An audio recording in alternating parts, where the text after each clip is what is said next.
Olá pessoal, estamos voltando agora e vamos tratar da comunicabilidade das elementares em circunstâncias. De não, senhores, aqui é das, tá? Às vezes na pressa de escrever a gente acaba escrevendo errado. Comunicabilidade das elementares e circunstâncias. O que você tem que saber aqui? O que consta do artigo 30 do Código Penal. Vamos ver o que ele fala e já copie ele em seu caderno. Ó, não se comunicam as circunstâncias e as condições de caráter pessoal, salvo quando elementares do crime. Então vamos lá. O que você tem que saber? O que é um elementar? O que vai ser um elementar do crime? E o que vai ser uma circunstância? Senhor, elementar são os dados essenciais. O que é elementar? São os dados essenciais da conduta típica. Elementar são os dados essenciais dessa conduta típica. Que se você retirar algum desses dados, a conduta vai sofrer uma atipicidade absoluta, ela deixa de ser criminosa, ou relativa, ela vai configurar outra infração penal. Então, elementares são os dados essenciais do tipo penal. São aquelas situações das quais, se você suprimir, ou a conduta vai se tornar atípica, ela deixa de ser criminosa, ou ela vai haver uma atipicidade relativa, vai configurar a prática de outra infração penal. Então, as elementares são os dados essenciais do tipo penal. Se você quer descobrir se é elementar, você suprime. Quando você suprimir, houver uma atipicidade absoluta, a conduta perde o caráter criminoso. Ou uma atipicidade relativa, o crime deixa de configurar um tipo penal e passa-se a configurar outro.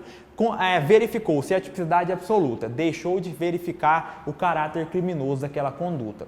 Ou a tipicidade relativa, a conduta mudou a tipificação dela, saiu do roubo, virou furto, por exemplo, então isso é elementar. Elementar é um dado que, se você suprimir ele do tipo penal, ou o tipo penal deixa de ser criminoso, ocorre a tipicidade absoluta, ou então vai haver a desclassificação de um crime para o outro. Professor, me dá um exemplo, vê se eu entendo. Roubo, artigo 157. Vamos lá, vamos ler o que ele fala aqui. Na íntegra, artigo 157, ó. Artigo 157, a gente descobriu o que é elementar. Tá, beleza, 157. Artigo 157. Subtrair coisa móvel alheia para si ou para outrem, mediante grave ameaça ou violência à pessoa, ou depois de havê-la por qualquer meio reduzida à impossibilidade de resistência. Pena, 4 a 10 anos e multa. Professor, quero saber o que é elementar do roubo. Então, vamos lá. Se você suprimir aí, mediante grave ameaça ou violência à pessoa, ou depois de havê-la reduzido por qualquer meio impossibilidade de resistência. Se você suprimir aí do roubo a violência ou grave ameaça, ou essa parte que fala depois de ter reduzido a pessoa à impossibilidade de resistência, você vai ver que deixa de configurar roubo quando você retira a violência ou grave ameaça, deixa de configurar roubo e configura o quê? Furto, porque a subtração de coisa alheia móvel para si ou para outrem, a simples subtração de coisa alheia móvel sem emprego de violência ou grave ameaça, ou sem reduzir a pessoa à impossibilidade de resistência, é o furto. Então, olha para você ver, a violência ou a grave ameaça é um elementar do roubo. Professor, como que o senhor chegou a essa conclusão? É um dado essencial da conduta típica. É só você subtrair um dado do tipo. Se quando você subtrai, a conduta torna-se atípica, ou seja, deixa de existir crime, ou há uma desclassificação, deixa de configurar um crime para configurar outra, é elementar. Quando você retira a violência ou grave ameaça do roubo, roubo deixa de configurar roubo, mas na verdade configura o quê? Furto, porque o furto é uma subtração sem violência ou grave ameaça. Então, quando eu retiro a violência ou grave ameaça do roubo, eu vejo que o roubo ele fica semelhante ao furto. Então, a violência ou grave ameaça é elementar do roubo? É. Por quê? Porque quando eu retiro ela, há uma desclassificação. Deixa de ser roubo e passa a ser o quê? Furto. Uma coisa é você chegar em mim e dizer assim, ó, professor, o indivíduo chegou com a faca, falou assim, passa o celular. Olha a violência ou grave ameaça. É o quê? Roubo. Outra coisa é você falar, não, saí para tomar um café, deixei meu celular em cima da mesa da sala de aula, voltei, meu celular sumiu. E aí? Nas duas hipóteses, houve a subtração da sua coisa ali móvel, que era o seu celular. Qual que é a grande diferença entre eles? Furto não tem violência ou grave ameaça. No roubo tem violência ou grave ameaça, ou ainda que não tenha a violência ou grave ameaça, ela ocorre com a tal da violência imprópria, que é depois que você reduz a pessoa à impossibilidade de resistência. Então, o que quer dizer? A grande diferença entre o roubo e o furto é o emprego de violência ou grave ameaça. Se você tirar a violência ou grave ameaça do roubo, ele fica igualzinho ao furto. Então, a violência ou grave ameaça é um dado essencial do roubo? É, porque se você retira, há uma desclassificação da conduta do roubo para o furto. Deixa de ser roubo e passa a ser o quê? Furto. Então, elementar, são dados essenciais da conduta típica, que se você suprimir, vai haver uma atipicidade, a conduta deixa de ser criminosa, ou há uma atipicidade relativa, que é uma desclassificação, deixa de configurar um crime para configurar outro, entendeu? Então, elementar são os dados essenciais da conduta criminosa, tranquilo? São os dados essenciais da conduta típica, são os dados essenciais do comportamento criminoso. Beleza. Professor, o que são circunstâncias? As circunstâncias são dados não essenciais, mas que vão influenciar na pena. Então, circunstâncias são dados, são situações não essenciais, que não desconfiguram o tipo, não essenciais, mas que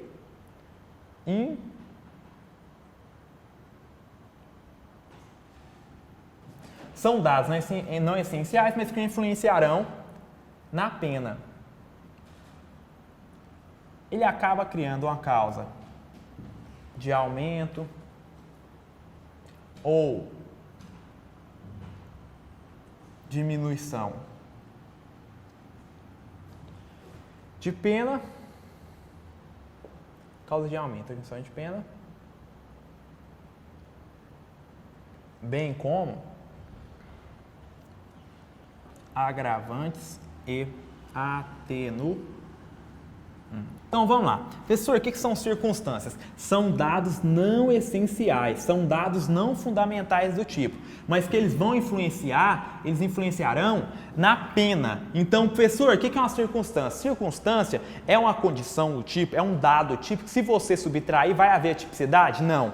Mas esse dado, ele estando presente ou ele não estando presente, vai influenciar no quê? Na pena. Então, são dados não essenciais, mas que influenciarão na pena. Pode ser uma causa de aumento ou diminuição de pena, bem como agravantes e atenuantes. Então, as circunstâncias são dados não essenciais, não desconfiguram, não desnaturam o tipo penal, mas eles vão influenciar no quê? Na pena a ser imposta. Beleza? Então, circunstâncias são elementos que alojam no tipo penal, eles não configuram a tipicidade, mas eles vão influenciar na pena. Beleza. Por fim, o que você tem que saber? O que são condições?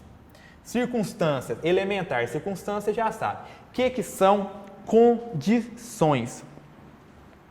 Condições vou ditar, tá? Condições são elementos inerentes ao indivíduo.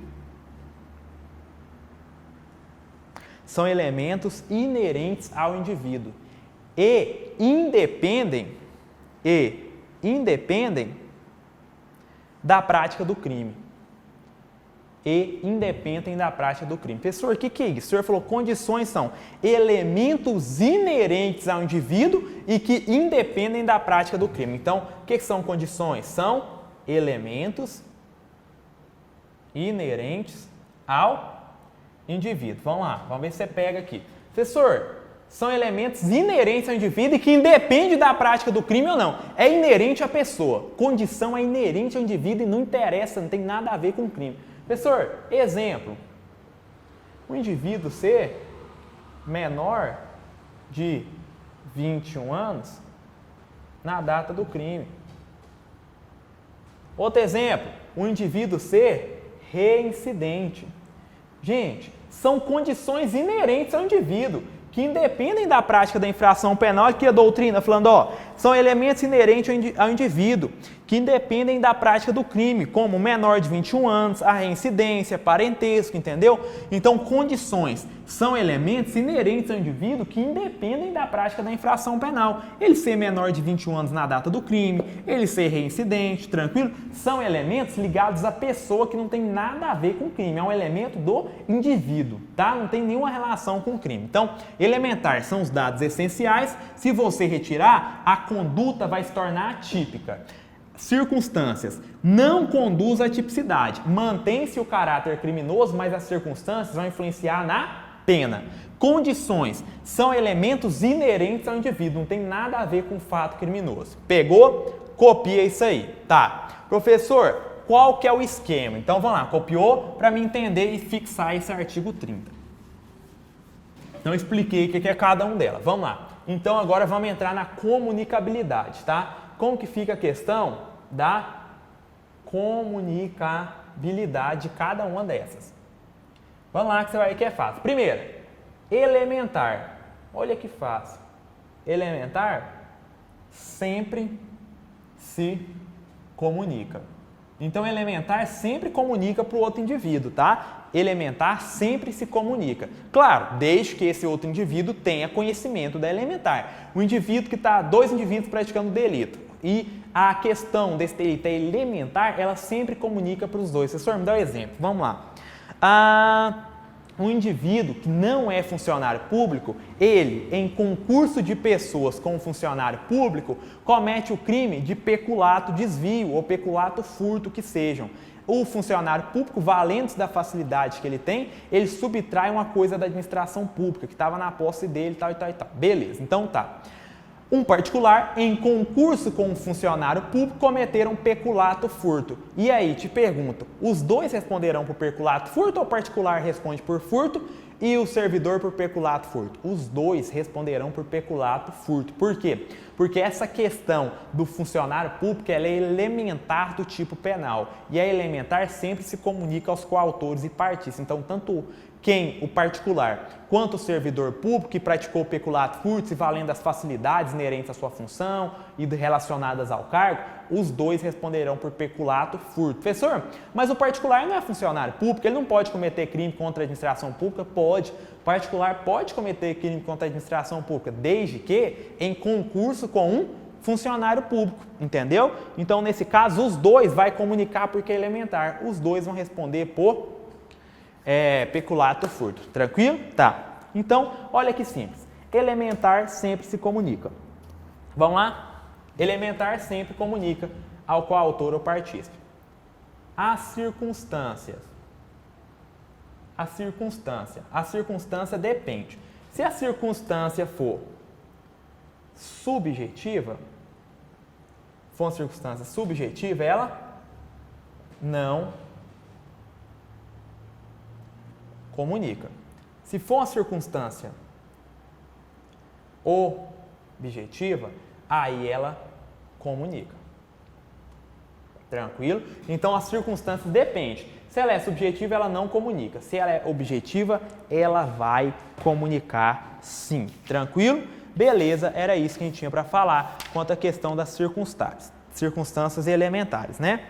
Então, as circunstâncias de caráter pessoal, elas não se comunicam, que são as subjetivas. Se for uma circunstância objetiva, ela vai se comunicar sim, entendeu? Com isso, a gente mata a regra do artigo 30 aí. Tranquilo?